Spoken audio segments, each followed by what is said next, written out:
증시랑 천우에게 답한 대편지 6번째. 증시랑 천우에게 답한 대편지 6번째. 이게 이제 마지막 편지입니다. 보내주신 편지를 자세히 반복해서 읽어보니 공께서 철석같이 굳은 마음을 갖추고 결정적인 뜻을 세웠음을 충분히 알았습니다. 그래서 소홀하게 대할 수 없었습니다. 소원을 확실하게 세우고 열심히 하려고 마음을 먹었어요. 그러니까 내가 소홀하게 대하지 않고 내가 굉장히 조심스럽고 굉장히 진지하게 내가 대하겠다. 뭐 이제 이런 말이죠. 다만 이처럼 지속하여 나벌 30일까지 밀고 나아가면 염라대왕과 한판 겨룰 수가 있을 것입니다. 이처럼 지속하여 나벌 30일까지가 언제냐. 나벌이라는 게 섣달 납자더라고요. 이게 섣달. 그러니까 이게 12월이래요. 12월. 월로 따지면. 나벌 30일이라는 거는 12월 말이에요. 12월 말. 그러니까 이건 왜 나벌 30일이라는 건 무슨 말이냐. 죽을 때까지를 얘기하는 거예요. 일평생. 내가 딱 죽는 그거를 나벌 30일 이렇게 얘기하는 거예요. 그러니까 다만 이처럼 지속하여 나벌 30일까지 죽을 때까지 내가 숨이 끊어지는 그때까지 내가 밀고 나아가면 그러면 염라대왕과 한판 겨룰 수가 있을 것입니다. 염라대왕이 어떤 거예요? 지옥에서 내가 이 생에 살았던 걸 결판내는 사람 아니에요. 근데 내가 이 깨달음의 경지를 죽을 때까지 밀어붙여가지고 딱 그러고 죽고 나면 염라대왕과도 붙을 수가 있다 이렇게 말하거든요. 그게 무슨 말일까?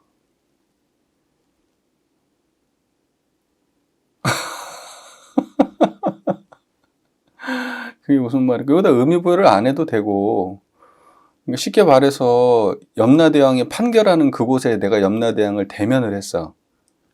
그런데 내가 그동안에 수행정진을 끝까지 이 경지를 끝까지 몰아붙여가지고 이렇게 해서 죽고 난 다음에 염라대왕을 대면하게 되면 그러면 내가 염라대왕과도 붙어볼 수 있다라는 거는 어떤 의미냐면 내가 그 수많은 그 삶을 살아오는 과정을 모두 그 마음의 그 여차 이와 같은 마음을 잃지 않으면서 내가 삶을 살아오다가 그 자리로 선도 대하고 그 자리로 악도 대하고 그러면서 내가 일생을 살아왔단 말이야.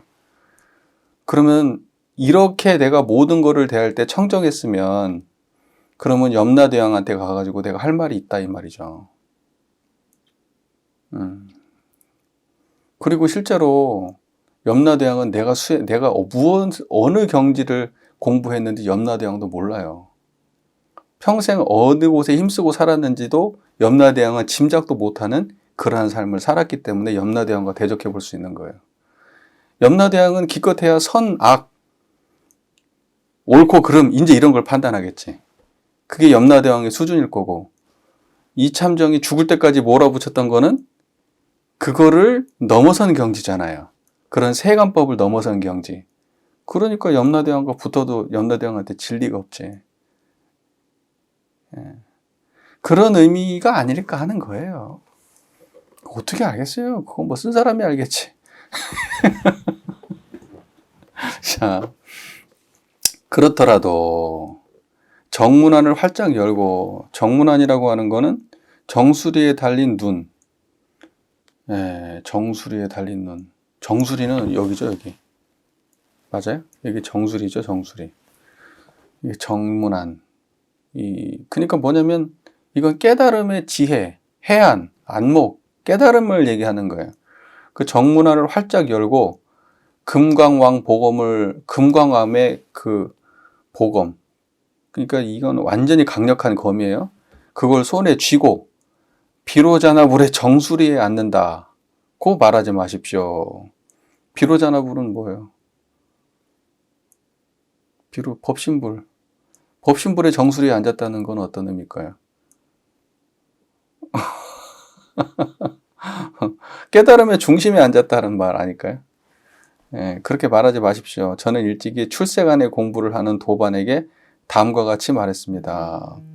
근데 그런다고 하더라도 말하지 말라는 뜻이네요.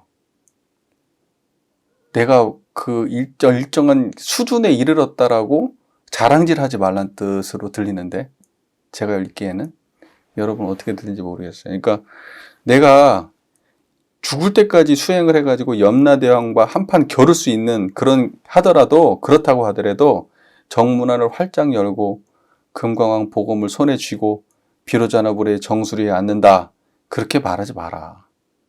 네가 아무리 대단해도 그런 말 하지 마라. 저는 일찍이 출세관 공부를 하는 도반에게 다음과 같이 말했습니다. 요즘 수도하는 사람들은 그저 빠른 효과만을 구하는 것이 잘못인 줄을 모릅니다. 이 말은 여러분께 다가오지 않는 말인가요? 저도 그랬었거든요. 꽤 그 의미가 있는 말이죠. 욕속심이라고 하잖아요. 빨리 이루고자 하는 마음. 근데 그 빨리 이루고자 하는 마음과 좀 다른 거예요. 여기서 얘기하는 거는 그걸 빨리 이루고자 하기보다는 이런 거예요. 불법을 닦으면 행복할 수 있어. 내가 지금 당장 내 불행한 걸 바꿀 수 있어. 내가 원하는 걸 이룰 수 있어. 이제 그런 짓거리 하지 말라는 거예요. 그게 잘못된 거라는 거예요. 불법을 구하는 수도하는 사람들이 그저 그런 효과를 바로 눈에 나오는 효과를 바란다는 거예요. 그걸 우리가 체험이라고 얘기도 많이 하죠. 체험해야 된다고 얘기하는 거예요. 자꾸 어떤 좌선을 하면 단전에 대한 체험이 있어야 되고, 기가 돌아가는 체험을 해야 된다고 얘기를 하고, 유무념을 하고 일기를 쓰고, 그러면은 무슨 사업이 잘 풀려야 된다고 이야기를 하고, 그게 불법 아니죠. 예. 그러니까 나는 근데 청년들이 이렇게 강연하고, 또 청년을 향해서 강연을 하는 이런 내용들을 보면, 강의하고 설교하고 하는 내용들을 보면, 그건 이제 그 사람들의 니즈를 파악해서 흥미유발하려고 하는 것인, 그런 의도를 가지고 하는 것인지, 아니면 진짜로 그렇게 믿고 하는 건지 모르겠는데, 그냥 다 성공하는 이야기, 출세하는 이야기, 일 잘 풀리는 이야기, 그걸로 수행을 결론을 짓는 거예요. 눈에 나타나는 이야기들로. 그게 빠른 효과를 기대하고 그러한 효과를 바라는 것으로 수행을 삼는 거예요. 나는 정말 못마땅하죠. 그게 행복파리 종교라는 거거든요. 그런 게. 버젓이 우리 교단 안에서 멀쩡하게 행해지고 있는 일들이에요. 당연하게. 반성이 하나도 없이.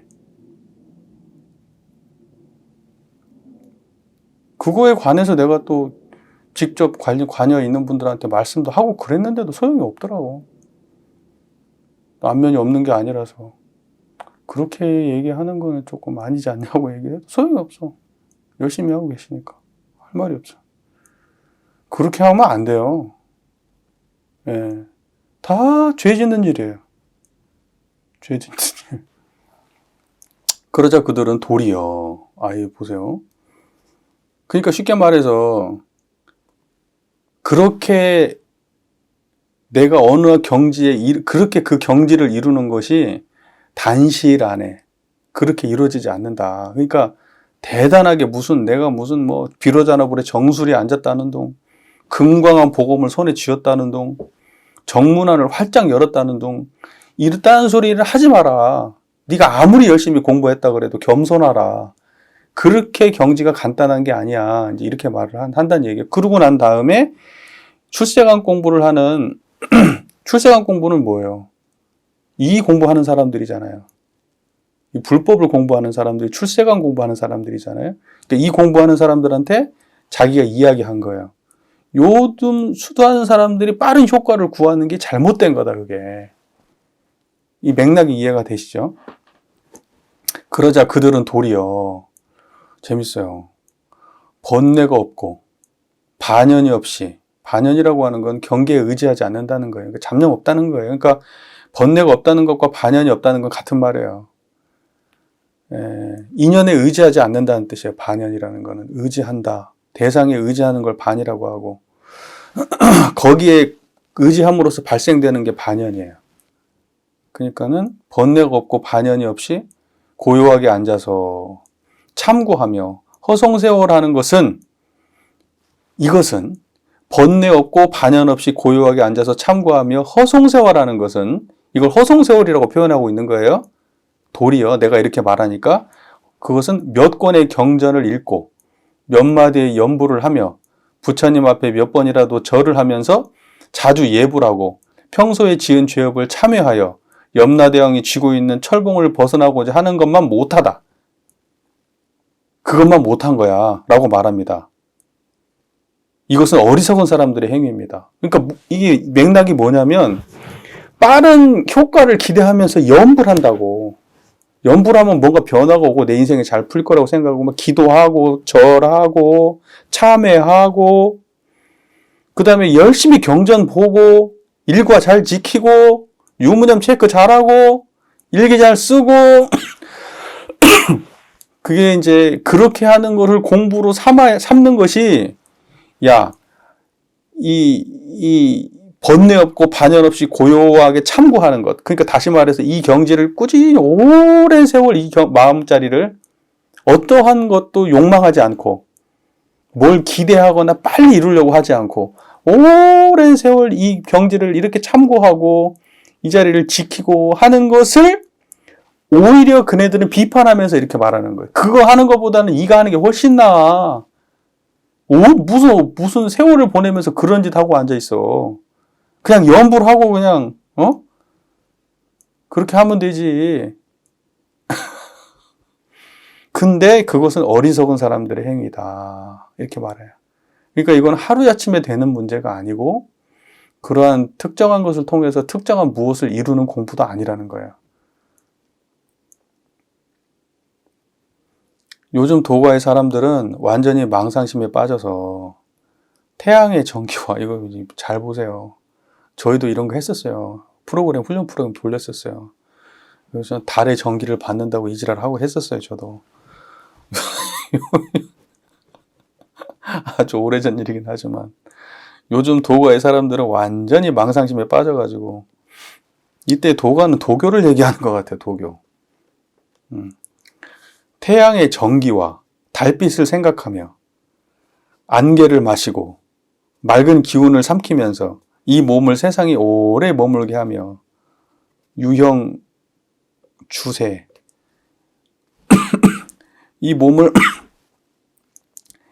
유지한 채로 세상에 오래 머물고 그러니까 이거 도가가 그렇게 하잖아요. 네, 머물게 하며 춥고 더움의 핍박을 받지 않습니다.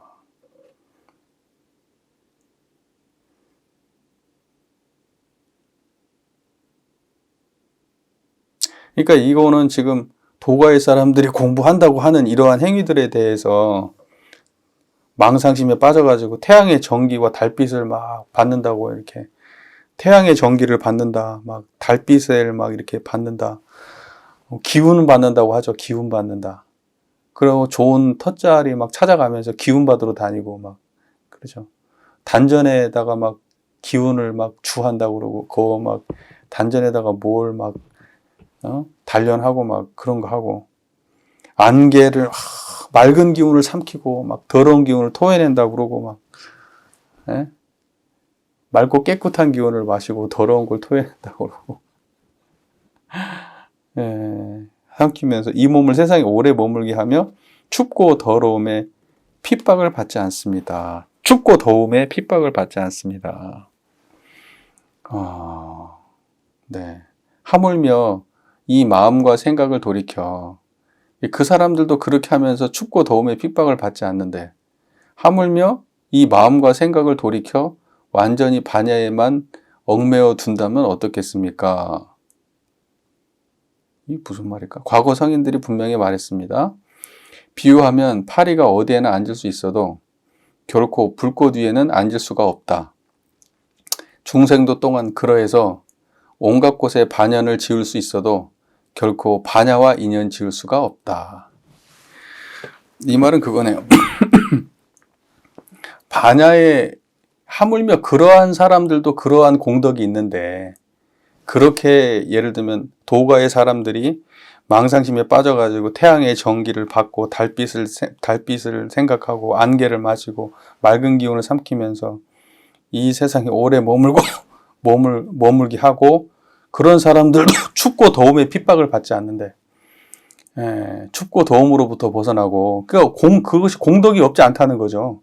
하물며 그런 것도 공덕이 있는데 그런 망상심으로 하는 그러한 행위들도 그러한 공덕이 있는데 하물며 이 마음과 생각을 돌이켜서 완전히 반야의 경지에 우리의 마음을 이렇게 담가둔다면, 반야의 경지를 떠나지 않고 우리가 마음을 반야의 경지에 이렇게 묶어둔다면, 그러면 그 공덕이 어떻겠냐는 거예요. 해석이 이렇게 되는 게 맞겠네, 그죠? 그럼 어떻겠냐? 그것은 마치 비유하자면 파리가 어디에는 다 앉을 수 있지만 불꽃 위에 앉을 수가 없죠. 파리는 어디에도 앉을 수 없죠. 불꽃 위에는 앉을 수가 없어. 중생도 그러해서 온갖 곳에 다 인연을 지으면서 다닐 수 있어. 그런데 반야에는 인연을 지을 수가 없는 거예요. 별 인연을 다 짓고 다니는데 반연이라는 거는 의지해가지고 인연 짓고 사는 거예요. 그렇게 막 인연을 지을 수는 있는데 반야하고는 인연을 맺지를 못해. 우리가 파리는 아니지만 여러분 반야하고 인연을 맺어가지고 그 반야에 이렇게 확 하나가 돼야 돼요. 반야이지. 다시 말해서 청정한 자리가 항상 일상을 떠나지 않아야 돼요. 근데 중생들은 거기에 머물지를 못해. 거기에 앉지를 못해. 다른 데는 다 주저앉는데, 화나는 곳, 짜증나는 곳, 슬픈 곳, 괴로운 곳, 이곳, 저곳, 행복과 불행, 과거, 현재, 미래, 어디에도 다 주저앉으면 사는데 반야에는 앉지를 못해. 그거는 찾지를 못해. 인연을 못 맺어. 진실로 항상 초심에서 물러나지 않고 자기의 마음이 세간의 번뇌에 반연하는 것을 다잡아 반야로 돌이킨다면 비록 금생에 깨닫지 못할지라도 임종하는 때에는 결코 악업에 이끌려 악도에 빠지지 않을 것입니다.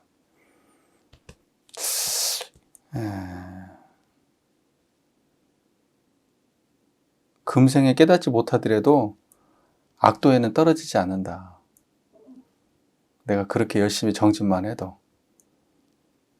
그리고 내생에 태어나서도 자신이 세운 금생 원력을 따라 반드시 반야 가운데서 그대로 현성시켜 수용할 것입니다. 이것은 결정적인 이치로 의심할 것이 없습니다. 그래서 대종사께서 우리가 열반할 때 뭐라고 해요? 청정일념을 챙기는 걸 가장 중요하게 말씀하시잖아요.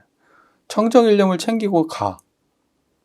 청정일념을 챙기고 가게 되면은 그러면 다음 생에 반드시 그 원력에 따라서 그 마음의 경지로 수행을 이어가게 될 것이다라는 거죠. 그건 의심할 것이 없다네. 그건 의심할 것이 없대. 그리고 이 생에 그 반야를 갖다가 내가 깨닫지는 못해도, 반야지를 깨닫지는 못해도 그래도 열심히 정진하고 그 자리로 돌이키려고 노력을 많이 하게 되면 그래도 악도에는 안 떨어진다. 중생계 행위는 굳이 배우지 않아도 됩니다. 그치? 중생계의 행위를 배울 필요는 없죠. 중생계의 행위는 항상 하고 사니까 안 배워도 잘해.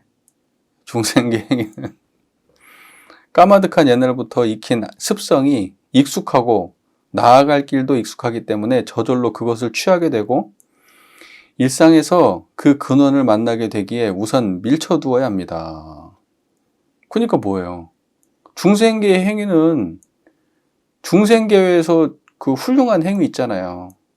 이렇게 하는 게 좋고 저렇게 하는 게 좋고 하는 거는 그거는 너무 많이 신경 쓰지 말라는 거예요. 그거는 우리가 안 배우려고 해도 배워지는 거다. 밀쳐둬라 일단 한쪽에. 거기에 신경 쓰지 말고. 근데 원불교는 그렇게 얘기 안 해요. 그거 중요하게 생각해요, 원불교는. 그러니까 이런 지점들이 약간씩 어긋나는 게 있는 거예요. 원불교는 이것도 다 중요하게 세간법 중요하게 생각하거든요. 근데 여기는 세간법은 아예 다 굉장히 강력하게 무시해버리죠.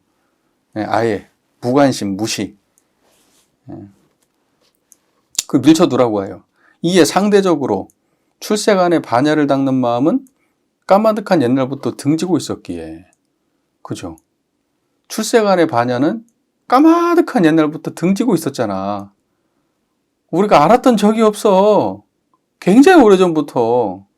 그렇기 때문에 선지식의 설법을 잠시 들어서는 저절로 이해할 수가 없어.